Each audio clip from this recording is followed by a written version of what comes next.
আমার পেটে যখন সন্তান ছিল তখন আমি তোমার বারবার করে বলছি, অনেক এটা তোমার সন্তান, সন্তানটারে স্বীকৃতি দেবে।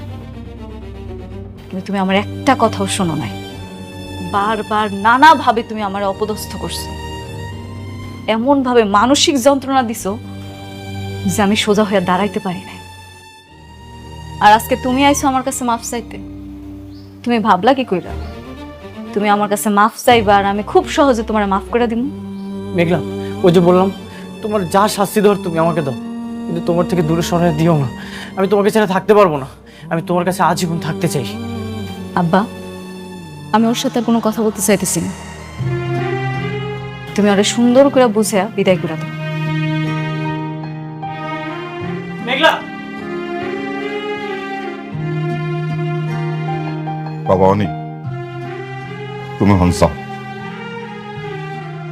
হ্যাঁ, আমরা এক সময় চাইতাম যে তোমাকে দুজনে নির্মিষ, কিন্তু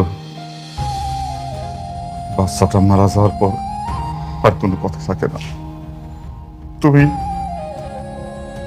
মেঘলার আশেপাশে আর আইসো না, যাও, তুমি চলে যাও। বাবা, আমি মৃত্যুর আগ পর্যন্ত মেঘলার কাছে ক্ষমা চেয়েই যাব। আমি চলে যাচ্ছি, কিন্তু আমি বারবার আসবো। অনেককে আমি রাস্তায় দেখতে চাই। আরে বাপরে, এ তো দেখি মেঘনা চাইতে বৃষ্টি। এর মতো কোটিপতি একটা মেয়েকে যদি আমি বিয়ে করতে পারি, তাহলে আমার বিজনেসটা আমি আবার বড় করে স্টার্ট করতে পারবো।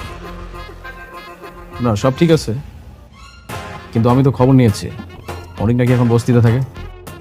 ওর বাচ্চা নাকি মারা যাওয়ার পর ও পাগলের মতো হয়ে গেছে। অনেকের হয়তো কিছু নেই, কিন্তু ওর বইয়ের তো আছে। মেঘলাকে আমি ফকির দেখতে চাই। ঠিক বলেছ। মেঘলার সাথে আমার অনেক হিসাব নিকাশ বাকি আছে।